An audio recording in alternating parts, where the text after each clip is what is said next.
ang Finance Committee Chairperson ng panahong iyon, si Engineer Dave Barala, bilang Vice Chairman, si Dr. Nora Fernando bilang Board Secretary and Treasurer.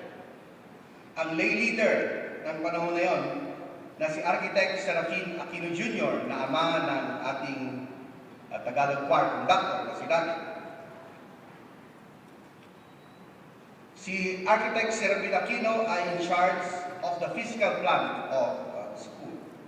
Si Mr. Ernesto Perez bilang in charge of personnel at si Mrs. Ruth Planta, isang Japonesa na naging school directress ng ating paaralan. Ang iba pang mga naging miyembro ng CECC Board Trustees ay ang Council on Ministries Chairperson at that time, si Ms. Lydia Tapia, ang Chairperson ng Christian Education, si Ms. Ann Bless Hueco, ang Administrative Board Chairman, si Atty. Oscar Ferrer, Board of Trustees Chairperson, Santi Morales, and Member at Large na si Mr. Harry Truman Tabiando, at si Dr. Philip De Rosario na tumayo bilang Honorary Advisor. Mabuting pansinin natin ang mga taong bumuo ng CECC na ngayon ay CNEC, na tinatag noong 1989. Sila ay may iisang kaisipan at may isang hangarin na pamunuan ang paghubog sa mga bata ayon sa kautusan ng Diyos sa pamamagitan ng programa ng eskwelahan na may kasamang mga karanasan ng Kristiyanong pamumuhay. Noon pa man hanggang sa ngayon, ang patuloy na nagsisilbing ilaw at giya ng CMC ay matatagpuan sa kasalutan ng salita ng Diyos na aking binasa kanina, na sa ating aklat ng kawikaan sa 22:6 ay ituro sa bata ang daang dapat niyang lakaran at hanggang sa paglaki, hindi niya ito makakalimutan. Para sa CNEC, dalawang bagay na naging napakalaga na binigyang diin ng ating paaralan ay ang Christian values. Alam niyo, kahapon, nag-text ako kay Pastor Rubinel, Pastor, paano ba tatagalugin yung Christian values? Kasi po magsasalita ako sa Tagalog congregation. Marami siyang binigay na sagot.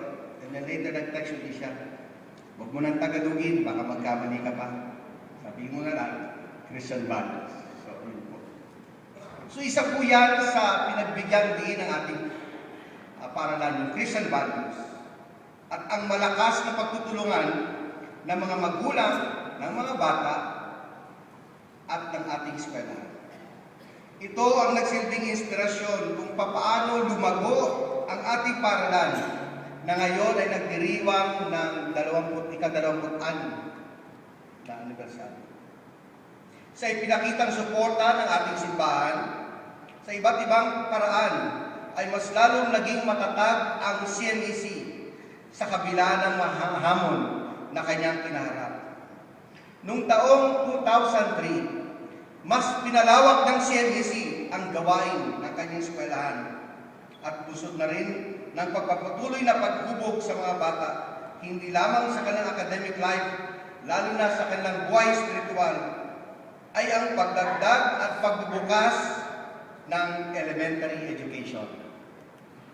Hanggang sa kasalukuyan, nagpapatuloy ang paghubog ng CNEC at ng ating simbahan sa mga bata at maging sa mga kabataan ng ating iglesia. Sa iba't ibang paraan ay nakikita natin kung papaano nagkakaroon ng matatag na pananampalataya ang ating mga kabataan sa ating Diyos na unti-unting nagiging mga leader at pinuno at namamahala sa iba't ibang gawain ng ating simbahan sa kabila ng kanilang murang isipan. Patuloy na ginagampanan ng bawat isa sa atin bilang mga magulang ang nasasaad sa aklat ng Kawikaan 22:6. Ituro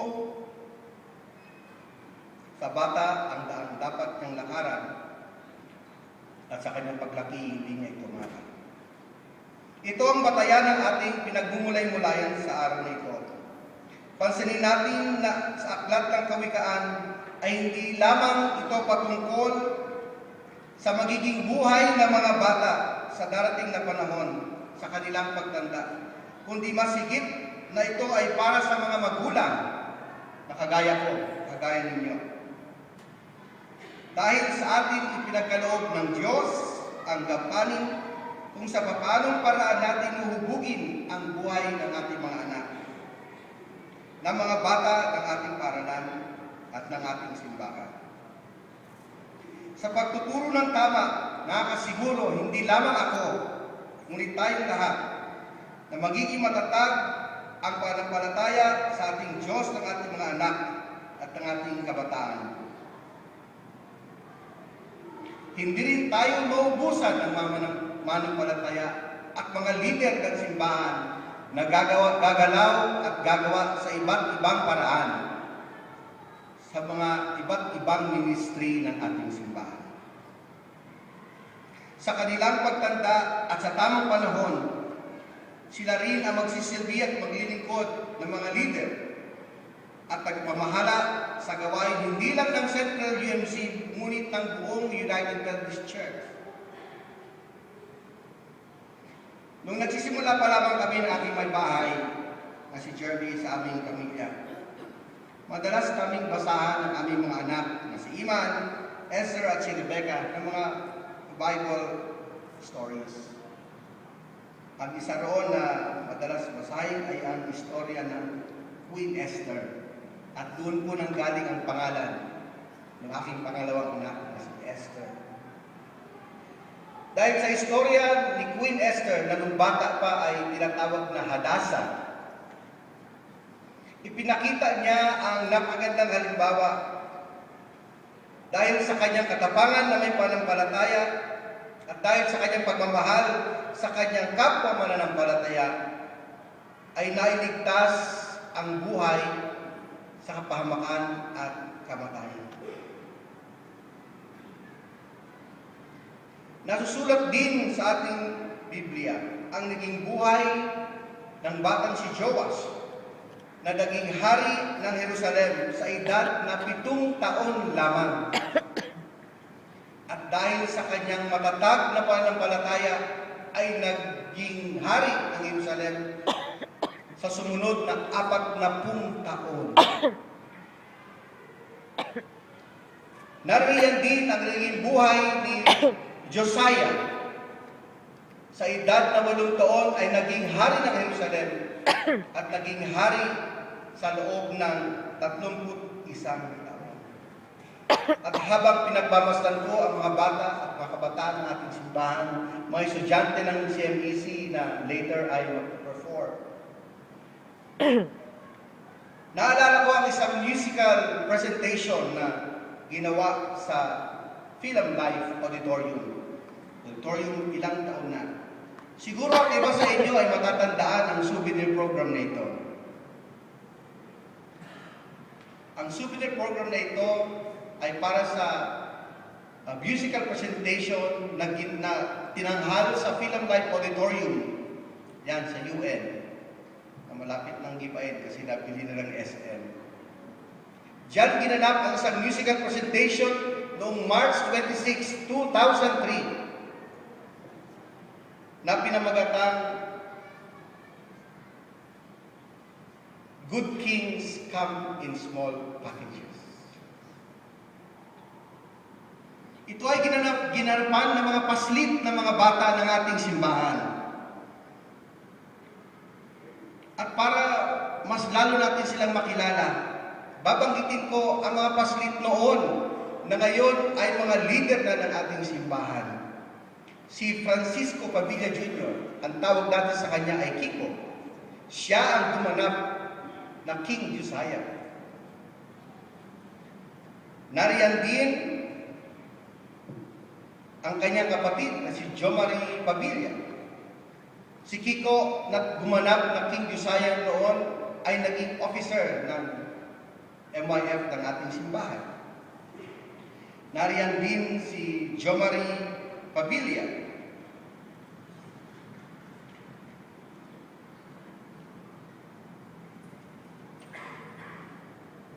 Na naging isa isang officer ng naging presidente ng ating MYF.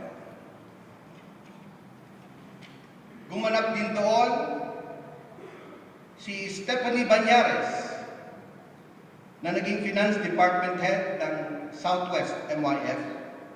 Si Daddy Carabago, or mas kilala natin siyang Tata, na ngayon ay Vice President ng Southwest Metro Manila District ng MYF.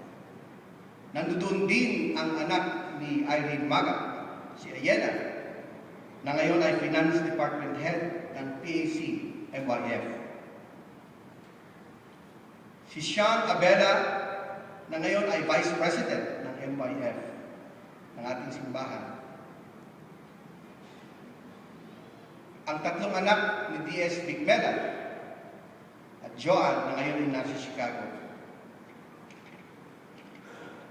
At maging ang aking anak na si Esther ay kasama sa mga gumanap. Ngayon, naging Finance Department Head din siya ng ating simbahan at ng Southwest Metro Manila District. Napakarami nilang mga paslit noon na ngayon ay mga leader na ng ating simbahan sa tamang paghubog sa kanila ng ating mga magulang at mga bata. Maraming gumanap doon na kung titingnan niyo sila ng panahon ngayon at makikita niyo later siguro kung gusto niyo makita yung anak ninyo, yung mga 5 years old pa lang sila, I will share this with you. Yung ginawa nating paghubog sa kanila nung naunang panahon, ngayon ay matatag ang pananampalataya. Dahil nung ginanap yung musical presentation noon sa Film Life, kasama rin ang mga anak, mga mag-aaral ng CMEC. Dahil nung ginawa yun, ay 104th anniversary ng ating church at 14th founding anniversary ng CMEC.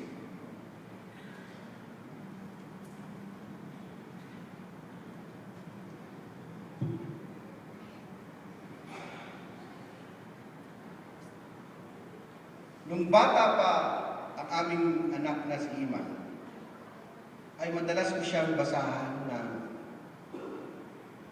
aklat ng kawikaan. Dahil ito ay naglalaman ng mayayamang payo ng mga magulang sa isang anak patungkol sa kaalaman, sa karunungan, ang tapang pamumuhay, ang pakikinig, upang maging maayos ang buhay ng ating mga anak sa kanyang